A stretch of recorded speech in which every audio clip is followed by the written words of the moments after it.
teaching our kids to do hard things is maybe the most important gift we can give them as a parent, right? It doesn't get easier when you get older in school. It doesn't get easier when you're done with preseason. It doesn't get easier when you move on in life and become a parent and have a company or have a job. It just gets harder. Let them do hard things. Spartans, listen up. We need to sleep better. So how do you sleep better? Never thought about it before. And so I met Jack, I met Essentia. I pay attention to the mattress you sleep on because it's loaded with chemicals. Recovery, cooling, and pressure relief, all in one mattress. Up to 60% more deep and REM sleep. Less inflammation, faster bounce back. No toxins, no EMFs, no BS. My buddy Jack over at Essentia, he's kind enough to give us a code for the Spartan community. That's DECA, that's Tough Mudder, all of us. Use Spartan25, get a discount. Prioritize your sleep so you can sleep faster, you can do more burpees, you can train more, you can get healthier. When you sleep well, you live well. Joe De Sena here, CEO, founder of Spartan, host of the Hard Way podcast. Got my buddy John O'Sullivan on. He has been taking a deep dive on youth sports and sports in general.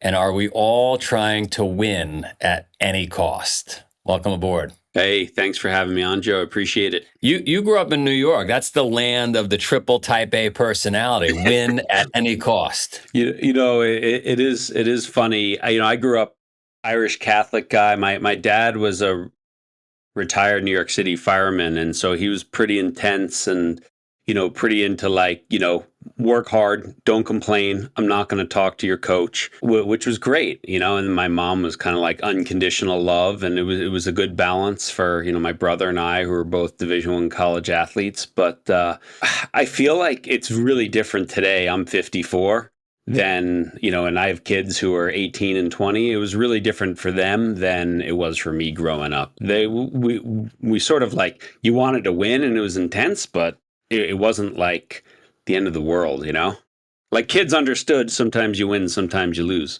How do you build a team that's that strong? How do you build a Patriots or think of any of without that iron-fisted, this is what we do? Because it just doesn't seem obvious that if you toned it back a bit, you'd have that same result, that same winning result. Yeah, I think, the goal, every time an athlete steps on the field or goes to a race or whatever it is, I think the goal is to win, but I think the purpose is something much bigger, right? And that's a subtle difference, but it's a big difference.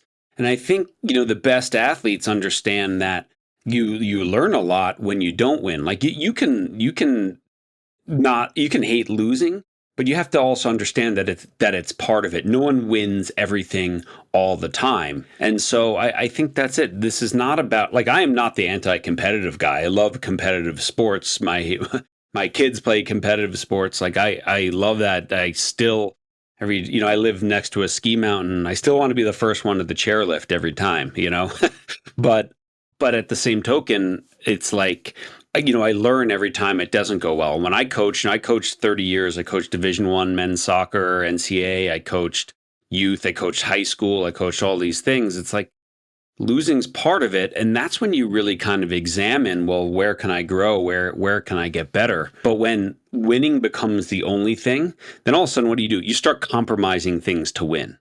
So if I take performance enhancing drugs, if I cheat, if I develop all sorts of emotional and regulatory disorders just because I want to win, I might win, but that can become pretty messy on the back end as well. Yeah, it's such a slippery slope. The book is literally touching upon, we call it extreme balance, because what you're talking about is balance, but yet you got to be extreme. And if you're extreme too much on, it's a really delicate balance to pull this off. I had wrestlers are at my house every day because of my boys. And I had one of the kids this morning say to me, he might not be a starter the rest of the season. And he said to me, well, I realized that, this was all about getting in a good college and, me becoming a doctor. And that was very logical, the way he was speaking. It would be exactly what you and I taught the kid to say and how to think. But it also felt a little bit like a cop-out. You know what I mean? Like I'll accept being second. Like I'm just trying to be productive. I'm pushing your button. I'm trying to push your buttons because like it's not that easy. It's No. not that easy to say it's okay to lose and we're going to learn from it, and yet still have the fire in your belly to go kill the enemy. I think first of all, and you're a dad, so you understand this. Like every kid's different, right? Like, and the people who make it to the very, very top, like they're unique. They're unicorns. Like they're not normal kids. They're not normal, whatever. I just had dinner last night with a kid I coached for 5 years in soccer. And he was like 15. He said, Coach, love soccer. I love baseball more. Right. And he was a first round draft pick of the Orioles this year. And we had dinner last night, and he just went and did all his rookie stuff, and then he just got traded like a week ago. So like, let's have dinner. He just got traded, and he's like, he's already on to his second organization. He's 18 years old, and all this sort of stuff. But this kid, his name's Slater DeBrun. Like he's not normal. He's so competitive. I remember the first time I watched him play soccer at 10 years old, and he's flying around the field. He's crushing people. He hated to lose so bad. Like other kids are crying, and the parents are like, "You're going to coach the team. What are you going to do?" I'm like, "I don't know. Like clone him, make more." Like, I love that. So this isn't it. But at the same time, that he's not normal, right? Like that. Not every kid is doing. You can't make your kid be like that. Right? Some kids are. But if you had him, sorry to interrupt. Yeah. If you had him swimming in a pond of mediocrity, would you have found that? Would you know what I mean? Like, do you have to set the environment up so that those unicorns pop out? I think so. Like when I coach to that kid, right? So 16 kids on a soccer team, I'm coaching to that and saying this is the standard we're all aspiring to. Not, oh, hey, we'll drop the level. And I think that's it. Like, great coaches have standards. They're pushing and saying this is what we're trying to get to every day.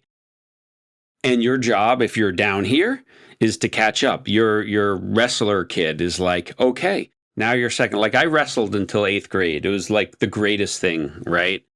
Then I kind of went down the soccer path, and I grew a lot too. But I loved wrestling because it was all that. It was like you couldn't look around, you couldn't blame your coach, couldn't blame anyone. It's just on you. And that Dan Gable, like, once you wrestled, everything else is easy. I couldn't agree more. Yeah, no, I wrestle with this whole concept. Obviously, the Spartan mindset, the thing we preach to the world is like grind and do hard things, and losing is good, and sleep when you're dead, and I mean, like. So that's our whole mantra and our philosophy. It's 2,500 years old. But on the other hand, you're right. I mean, you don't want to push people that aren't those unicorns to be so uncomfortable that they break. Yeah, and I also think, what's really important. Let's just look the North American youth sport ecosystem. This idea of go, go, go. Very well, like recovery is also an important part of sport development, right? Like you have to recover. Now, one of the problems in American sports is like we don't practice anymore, right? It's just games, games, games, games, games. And what happens is when you never recover, right, you're never at 100%. Because you're never down at 30% on a recovery day, right? You can't hammer every day in the weight room. You can't go as hard as you can on the track. You'll get injured, you burn out. But because you can't go 100%, you never get as good as you could be. And so one of our problems is when kids are never practicing and just, trying to play 6 lacrosse games or soccer games on a weekend, is most of their games are not at 100%. And they become actually like slow players because the games are slow, right? You have kids like, you ever go to like a soccer tournament or a lacrosse tournament, and the championship game is like the war of attrition. It's like who has players who can still stand up, right? And so sometimes this mentality is not great. By the way, the wrestling team we're part of, top 1, top 2 in the country, that's their philosophy. The coach has figured out that the way to win, the way to be the best is just to be the fittest and the warriors that literally could keep going 6, 7, 8 minutes into an overtime match, right? Or 15 matches a day. But here's a question for you. I'm a believer, and I believe this is science. So I believe this is 100% accurate. That myself, you, all of us, our brains are optimized to focus on recovery, to relax, to sit down, to eat more high calorie food than low calorie food, all because, 2,000, 5,000, 10,000 years ago, if we didn't do those things, if we went out in the cold, if we pushed too hard, we might die. If we didn't eat enough calories, we might die. And so our legacy brains, our legacy hardware and software is optimized for less, easier, more slothy, and less aggressive. And so if that's true, which I believe it's true, it's a really slippery slope when you start talking about, hey, do we need more recovery? Hey, do we need to go down to 30%? Because our brains want to do that anyway, outside of the unicorns. Our brains want to do that anyway. Okay, and I'm not gonna talk the science piece. I'm not. That's not my area of expertise. I think you're correct on that. But if you look at the best marathon runners in the world, right? They have hard days, and then they have more recovery days than they have hard days, right? Because they'll break down. And so I think we always have to be careful. And again, there's nothing wrong with hey, I want to be the fittest team, right? We're going to work. But at the point of, if I have no one left for the match because everyone's injured, that's not a good thing either, right? So I have to find the balance. One of the challenges, especially with kids, is boys, for example, right? This sort of age 13 to 17, how many of them are going through a growth spurt? If you hammer away during a growth spurt, you can injure a kid for their life, right? And so it's sometimes we just have to say there's moments when your body has to recover and then go again. And the best athletes in the world, the professional athletes, they all recover a lot. I mean, a LeBron James is spending $1 million a year on recovery. So we all can't do that. But rest, sleep. I mean, we all know, scientifically, the importance of enough sleep. I don't know with your kids, but my kids, trying to get them to sleep is one of the hardest things. My philosophy on sleep is pay attention to when you go to bed, not when we get up. I would agree. And because everybody, I can't believe how early you're waking the kids up. Well, get them to bed earlier. Yeah, exactly. And pay attention to what you're doing an hour or two before bed as well, in terms of eating, drinking, screens, all that sort of stuff, Do you coach the coaches, parents, or only the kids? All of it. So with my organization, Changing the Game Project, we get hired by schools, by sports clubs. We work with some Division I athletic teams, and we do coach development, coach mentorship. We do parent education, and we do team development, team captains, leadership, things like that. So kind of the whole mix. I love it because if the coaches turn the dials, you got a shot at getting the most out of the kid without pushing them too hard. If you allow the kid to decide, or myself or yourself to decide when we're acting as athletes, I think that legacy hardware is going to kick in, and we're always going to optimize for more recovery and less work. So I went to Fordham University, right? Probably the most famous sport grad would be Vince Lombardi, right? And the athletic center is called the Lombardi Center, and there's Lombardi quotes all over the wall. And the will to win and the will to excel, these are the things that endure. And you'd walk past that every day, going to practice or going to the weight room. And it's really, really true. And I think, for kids and parents to understand, hey, when I sign my kid up for a team, I'm signing them up that, hey, this is Coach Joe's standards, and this is what we've agreed to be a part of. If you don't want to be a part of that, fair enough, right? This isn't for you, right? If I sign up for your kid's wrestling club, I should understand what I'm signing up for. Right. And it's not going to be easy. And that's a good thing. I think, and I know you're a believer of this, teaching our kids to do hard things is maybe the most important gift we can give them as a parent. And that when things, and that things don't get easier, right? It doesn't get easier when you get older in school. It doesn't get easier when you're done with preseason. It doesn't get easier when you move on in life and become a parent and have a company or have a job. It just gets harder. I mean, this is a big thing that coaches always ask me to talk to parents about. Like, let them do hard things and don't intervene and don't try to stop it from happening when they're struggling. Struggle is an important thing. That's where the growth happens. And this is a huge belief of mine. And when I ask parents that, they get it. I'm like, then what are you going to do this weekend when your kid gets benched? Like, are you going to complain? Or are you going to say, well, what do we learn from this? Don't complain about the results you didn't get for the work you didn't do. Yeah. Amen to that. Let's say you're a coach and a parent listening here, or a coach listening here. 3 things that, non-negotiables for that parent or coach to instill in their family or in their program. But from a parent perspective, I think we touched on this. Like, number one, the goal is to win. The purpose of sport is human development, right? Like, you want to develop a good human being, and so the character that we develop, resilience, hard work, but also things like integrity and doing it the right way.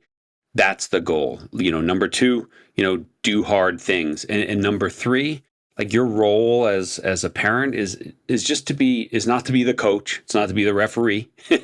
And you're not the athlete. It's to be their number one fan, right? And tell them the truth. But it's their experience and it's their childhood. It's not yours, right? So let that belong to them. From a coach perspective, like, number one, you never want to be a kid's last coach. Create practices, create an environment that you would have wanted to be a part of.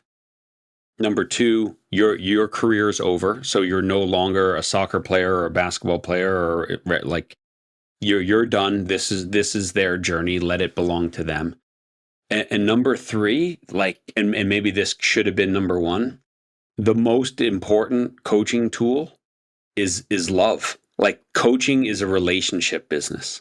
It's not an X's and O's. It's a relationship business. And when you love your athletes, that's when they'll run through a wall for you. And that's, I think, the most important thing that we don't teach in coaching school, and we need to. Yeah, I was at the West Point wrestling room one day, and he said something you had mentioned, which was, you got to make sure your team, your family, your unit, you don't allow it to fall to the lowest level. You pull everybody up to the highest level, because it'll naturally degrade to your level of acceptance. Like, whatever you accept, you accept garbage on the floor, that's where it's going. Don't expect everybody to start picking it up, right? Like, you've got to hold yourself to some standard,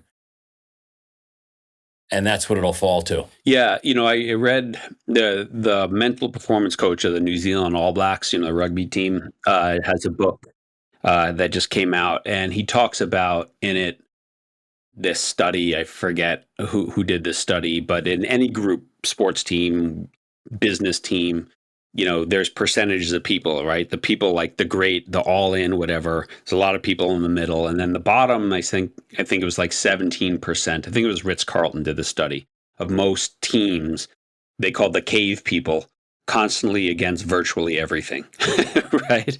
And sometimes we get all our energy sucked by the cave people in our wrestling room. And really, as a coach, I want to go after the people in the middle, who some days are good, some days are not. And I want them up top, because then, as a cave person, it's really difficult to be in that room.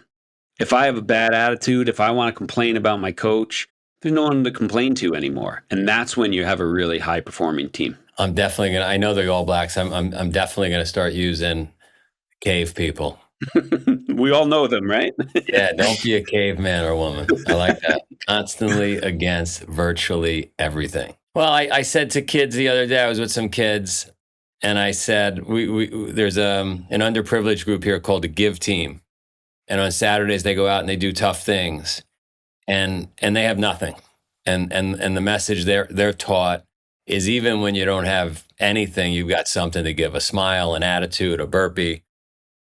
And I said, hey, guys, we had 6 or 7 of them out Saturday morning. I said, if I had one thing you could do to make $1 million, would you do it? Just got to do this one thing, get $1 million. Well, is it legal? What? Good question. I said, pull your shoulders back, lift your chin up, have a good attitude, shake hands, look people in the eye. Like, That will get you $1 million. Just having a good attitude. My kids, I said, their mom was a Division I athlete as well. And we both grew up on the East Coast, and I live in the West Coast now. I still to this day, if like my parents' friends are alive, I still call them Mr. This and Mrs. That. Like I would never call them Mike, or whatever. But like from a really like young age, taught our kids like shake hands, firm grip, look people in the eye. And I am blown away how what I think is like the lowest standard, like so many people are like impressed.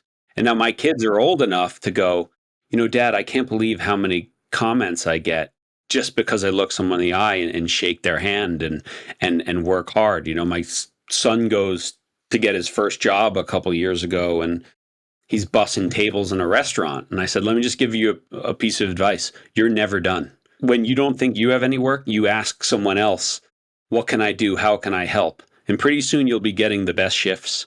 You'll be getting the best tips because I want to work with that guy, right? And it's like, it's really little things that I think wasn't even a big deal when I was growing up that now everyone's like, wow, your kid shakes hands and looks people in the eye. Tiny, tiny little edits, right? And such profound impact. How do people find you? So the website is changingthegameproject.com. That's kind of the mothership for, books for parents, coaches, how to be a great teammate.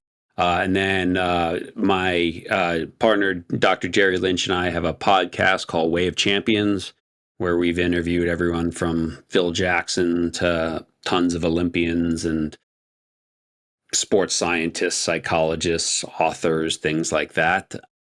And yeah, Way of Champions on every platform. Thanks for coming aboard. Thanks for doing what you do. And let's save the kids. Thanks, Joe. I think if every one of them did a Tough Mudder, they'd all be a lot better off for it, don't you? That's right. That's right. Awesome.